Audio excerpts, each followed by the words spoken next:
ازيكم يا حلوين؟ عاملين ايه؟ يا رب تكونوا بخير. فيديو النهارده مهم جدا للبنات اللي هي حابه تبدا تعمل روتين السكين كير لبشرتها.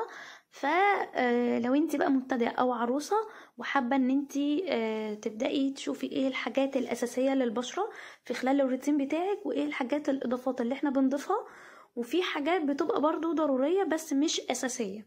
فهتعرفي كل ده من خلال الفيديو بتاع النهارده. فتابعي معايا الفيديو للاخر. ما تنسوش ان انتوا تعملوا لايك للفيديو وتشتركوا في القناة لو انتوا لسه مش مشتركين، وتفعلوا برضو اشعار الجرس علشان يوصلكم اشعار اول ما انزل اي فيديو جديد. اول حاجة اساسية معايا في الروتين بتاعي وهو نوع غسول يكون مناسب على بشرتي، سواء بقى انت بشرتك مختلطة دهنية جافة، فبتشوفي نوع غسول مناسب اكتر لنوع بشرتك.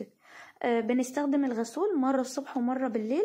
انا حاليا بستخدم بتاع كليو، مش هقدر اتكلم عنه كتير او انصحكم بيه لان لسه هو تحت التجربة. انا طبعا هبقى اعمل لكم فيديو عن انواع الغسولات اللي انا جربتها قبل كده وحبيتها جدا وجابت معايا نتيجة. دي كانت اول خطوة معايا اساسية في الروتين بتاعي. تاني خطوة اساسية معايا وهي كريم ترطيب. حتى لو انت بشرتك دهنية المفروض ان احنا بنستخدم كريم ترطيب. انا حاليا بستخدم النوع ده وده هيكون مناسب اكتر للبشرة المختلطة او الدهنية.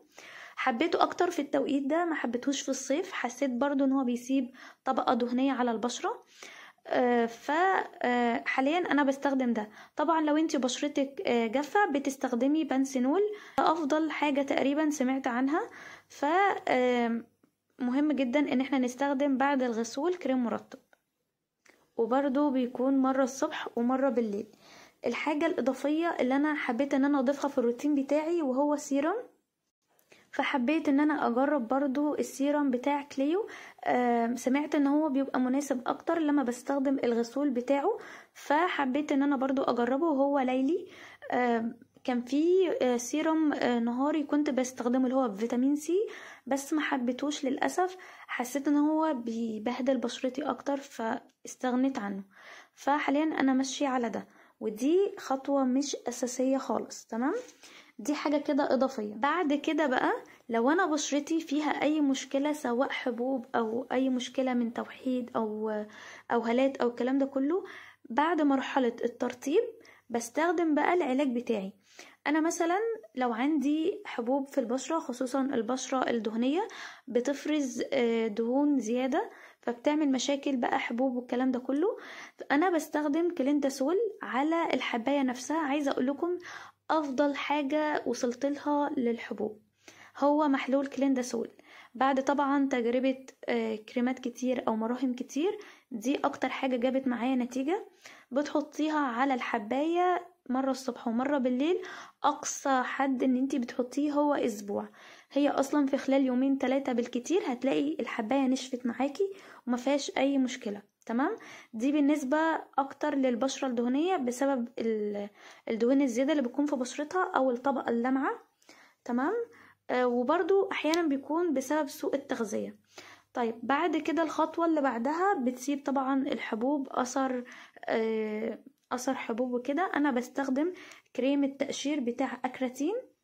تمام، انا بستخدم اللي هو الربع وفي منه اللي هو النص تقريبا، وممكن ما تلاقوهوش دلوقتي في الصيدليات، هتلاقي البديل بتاعه اكنا فري. تمام، لو لقيتيه تمام، ما لقيتوش هاتي كريم التقشير اللي هو اكنا فري. بتحطيه على برضو المنطقة اللي هي المصابة او المنطقة اللي هي فيها اثر الحبوب. تمام، وكمان انا سمعت ان هو حلو للرؤوس السوداء، بس مش عارفة بصراحة. الرؤوس السوداء بحس ان هي ليها مسقطها اكتر وتنظيفها لوحدها غير الكريمات، يعني حاسة ان الكريمات ما بتأثرش خالص على النقطة دي. وده كده افضل روتين ممكن تمشي عليه كغسول وكريم مرطب والحاجات اللي هي العلاجية التانية دي بتبقى اضافات بقى حسب المشكلة بتاعت بشرتك. في بقى الحاجة التانية اللي هو بجزء الماسكات. بنستخدم ماسكات اسبوعية. طبعا هحاول ان انا اخليها في فيديو لوحدها، بس هقولها هنا برضو سريعا عشان يبقى الفيديو كامل كده الروتين بتاعك كله. بتستخدمي في الاسبوع مرة واحدة بتعملي فيها الماسكات بتاعتك او تنظيف البشرة. اول حاجة بتستخدميها وهو ماسك للتفتيح مثلا، وفي سكراب، فاحنا بنستخدم الاتنين مع بعض. الاول ابدأي بالسكراب وبعد كده حطي الماسك بتاع البشرة. في طبعا بيبقى روتين مخصوص برضو لتنظيف البشرة سواء اسبوعيا او شهريا، فهبقى اعمل لكم فيديو عنه طبعا، واقول لكم ايه البدايل للحاجات اللي هي التجميلية ممكن نعملها في البيت زي وصفات طبيعية. البنات برضو اللي هي بتحب الوصفات الطبيعية اكتر. وبس كده، ده كان فيديو النهاردة، يا رب يكون مفيد ليكم واستفدتوا بأي معلومة. ما تنسوش طبعا لو انتم مش عندي على الانستجرام، هسيب لكم اللينك الانستجرام بتاعي في الديسكريبشن بوكس، روحوا هناك واعملوا فولو، هتلاقوني معاكم في الستوري هناك اكتر. بس كده، وده كان فيديو النهاردة. اكتبولي في الكومنتات بقى ايه اكتر نوع غسول حبيتوه، واكتر نوع كريم مرطب حبيتوه برضو، وعرفيني ايه نوع بشرتك علشان البنات برضو تستفيد ايه المشكلة اللي انتي واجهتيها وجربتي نوع معين من الغسول والكريم وجاب معاكي نتيجة. بس كده يا حلوين، ده كان فيديو النهارده. ما تنسوش ان انتوا تحطوا لايك للفيديو، اشتراك في القناه لو انت لسه مش مشتركه معايا، وتفعلي اهم حاجه اشعار الجرس علشان يوصلك اشعار. واستنوني في فيديو جديد، وباي باي. جايه لكم النهارده بريفيو جديد عن منتجات للشعر جربتها وجابت معايا نتيجه من اول مره، وحابه انقل لكم تجربتي من خلال الفيديو ده. فلو انت بتعاني من مشاكل في الشعر زي عدم الاطاله او تساقط الشعر وفي فراغات في الشعر، عدم اللمعان، مفيش حيوية للشعر، هيشان، الكلام ده كله بسبب طبعا سوء التغذية او نقص فيتامينات، او ان احنا ما بنشربش مية كافية، فده بيأثر طبعا على بشرتنا وشعرنا. اول حاجة انا جبت زيت شارم من شركة رور، وكمان جبت كريم شارم بالكافيين. كمان عندهم يا بنات شامبو سولفيت فري، مفهوش سولفيت خالص. عايزة اقول لكم حاجة مهمة جدا لقيتها في شركة رور، انا تقريبا ما لقيتهاش في اي ابليكيشن تاني او اي ويب سايت.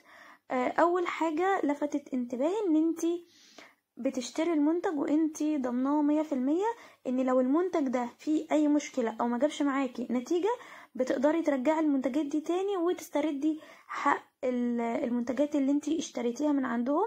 وطبعا مفيش شركة او مفيش مثلا براند او سيلر بتعمل الاوبشن ده غير لما بتكون متأكدة 100% من المنتجات اللي هي بتبيعها او اللي هي بتصنعها. كمان انا هنا بوريكم ان انا مستخدمة الزيت ده، يعني انا بقالي تقريبا شهر مستخدماه. المهم، المميز برضو تاني عندهم ان انت بتتعاملي مع الشركة مباشرة، يعني مفيش وسيط ما بينكم سواء سيلر او تاجر او لا، انت بتتعاملي مع الشركة اللي بتصنع المنتج على طول، فده بيوفر لك طبعا مبلغ كبير جدا. بلس بقى ان دي منتجات علاجية بترخيص من وزارة الصحة،